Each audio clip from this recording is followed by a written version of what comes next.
Hey everybody, so I've been reading all your discussion posts for Composition 1, and I'll be commenting on your outlines very shortly. You should have those, sort of around the end of the afternoon tonight, if you want to look at those comments before turning in your rough draft. But before that, I wanted to respond to some of the comments I saw on the discussion boards because I feel like a lot of people are really doing a good job at expressing what they're worried about for Essay 1. And I think that there's basically, let me see, 1, 2, 3, 4, 5. There's 6 sort of main issues that most people are having that I want to go over quickly. And of course, you can email me personally anytime you have a question. I'd be happy to go over these with you on a one-to-one basis as well. So the first thing I want to start off with is some people were having some trouble with taking their ideas and turning them into sort of clear logical sentences that really express what they want to say. And my main advice for that is to keep it really simple at first. Start with a very basic sentence that is sort of just a short subject, verb, and object. And that'll sort of give you a foundation to build upon and to add to, rather than starting with something that's more complex and then having to figure out, make sure it makes sense, make sure it's really expressing what you want. Okay, that's a good start. Now, what made the evidence good? What evidence are you talking about? And who gave you that evidence? That'll add some more complexity and some more length to the paragraph. But if you start with that basic foundation, you at least know where you need to go next. The second thing I saw a lot of people talk about is being worried about getting off topic. Now, this is a common problem with people who are learning how to write at the college level. You shouldn't feel bad if you're experiencing this. Even I have this problem sometimes. And one of the ways that I dealt with this in college, especially grad school, when I had to be writing 2 or 3 essays a week every week, I would basically do, now this is not a 3x5 card. I'm just cheating because I don't have any at home. But I would do a 3x5 card and have my thesis statement right here. So for example, in this essay, your thesis statement is going to be answering the prompt. Did you think that the guests on the podcast and the host of the podcast were persuasive in expressing their ideas about having too much wealth or too little money, right? How poverty affects your mind, how wealth affects your mind. If you have your thesis statement, if you know what your answer is, it's yes, it was persuasive, no, it's not persuasive, or it could be sort of not 100% in the middle, but more like mostly persuasive or mostly unpersuasive. Then what you can do is whenever you have a supporting idea and when you're working on your paragraphs, hold this card up to it and hold it up to each supporting point. Does supporting point A actually connect back to my thesis? Yes, good. Now I can move to supporting point B. Now I look at this and say, does this also connect directly to my thesis? And your answer might be, oh, it looks like I got a little off topic because you're holding your thesis statement right next to it. Remember, your thesis is what every paragraph should be supporting. Even a counter argument in the end supports your thesis. So this is a good strategy that I used to make sure that I stayed on topic when especially writing longer essays than I was used to. So hopefully that helps. Obviously, you can always still ask me if you're having some trouble or if you're not sure if something is on topic or not. When it comes to incorporating quotes using MLA format, my recommendation is also for this first essay, try to keep it simple, right? We talked a lot in my page and on the quiz about this, about including context and credentials, and that's a really good thing to do, but you might want to save that for after you've already started. So one thing you could do is start with just a signal phrase, the quote itself, and then the citation afterwards. And once you start with that, once again, just like with the sentences I discussed earlier, you can start adding in important things like the speaker's name, their credentials, etc.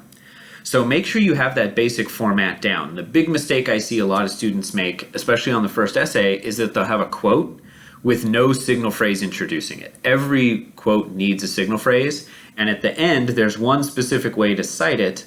And if you do that, especially on this first essay, since there's only one source, you can use that for every single citation. Now, the works cited page. So this is something I barely discussed in any of the information I've given you so far. So that will tell you 2 things. First of all, it tells you that there are resources available for you to get some more assistance on how to do a correctly formatted works cited page, including the handbook that's one of the textbooks for this course. And OWL Purdue Online also has great information about how to do a works cited page. The second thing it should tell you is that if you make a couple mistakes on your works cited page this time, it really won't affect your grade much. In fact, if you make 1 or 2 mistakes, I don't even care on the first essay. What I want to see is that you're making a works cited page and making an effort to put it in the correct format. So hopefully that takes a little pressure off, but since we only have one source and it's a podcast, if you look up how to cite a podcast on an MLA works cited page, you should find everything you need. And if you're having any trouble with the details, feel free to email me what you're working on and I'll give you some pointers.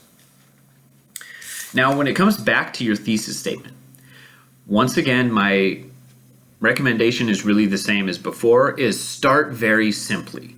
Take the words in the question and turn them into a statement. So the question is, did the host and the guests on the podcast, were they persuasive?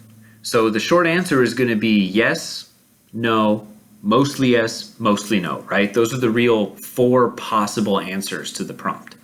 So as long as you have one of those answers, you have a clear thesis statement. Now, it might be very simple, it might not seem very sophisticated or very exciting, but you can add on to that simple foundation and make it more interesting, more persuasive. Maybe you can add a preview of your main supporting points. Why was it persuasive? Why was it not persuasive? Or you can just, add a few more pieces of context or information to make it a stronger thesis. But start very simply and you should be able to add on to it and have no problems. Last but not least, you guys have no idea how I grade yet. So that's the fun part. Well, no, I'm kidding. It's not fun. It's probably pretty frustrating that you have to sort of adapt every time you have a new English teacher. So one of the things I have is that you can look at the rubric for Composition 1. I'm going to put it up here. But I'll also open it now so that you guys can take a look at it and see what I'm looking for. I'm looking at the argument. The argument is going to be a combination of your thesis, your connections to your thesis in your body paragraphs, and your conclusion. So that's the part where I look at, did you make a clear argument, and are you making sense when it comes to why you believe it's valid? The second thing I look for is the support, the supporting evidence, the body paragraphs. Do you have a clear topic sentence on each body paragraph? Are you using evidence, in other words, direct quotes from the podcast to support all of your claims?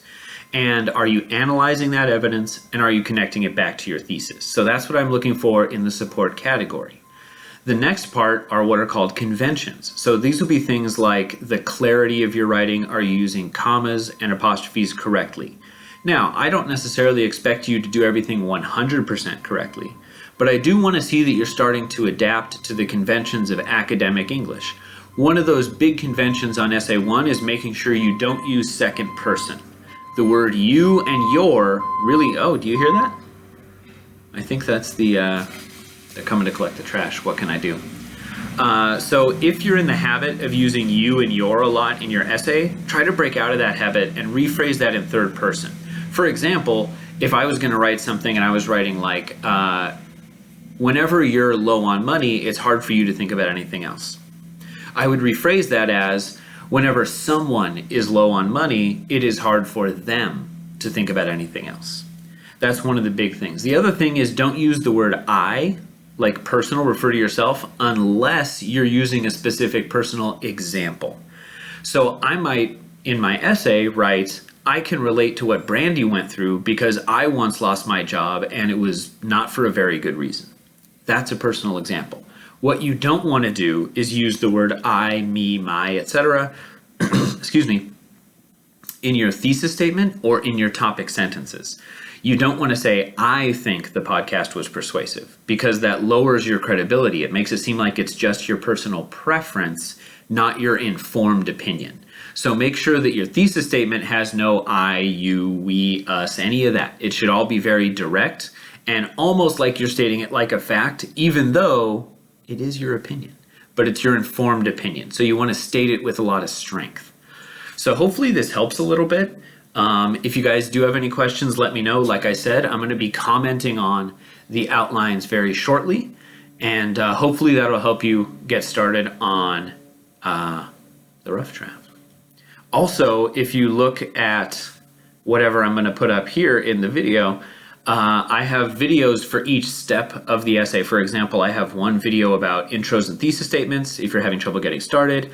I have one video about body paragraphs if you're having trouble with that. I have one about counter arguments, which we haven't discussed very much, but I have a whole video on it, and one about conclusions. So these are not required viewing, but especially if you're feeling a little unconfident, a lot of people were saying that it's been a while since they've written an essay for an English class. That might be a good place to start, just to get a little extra brush up on the basics.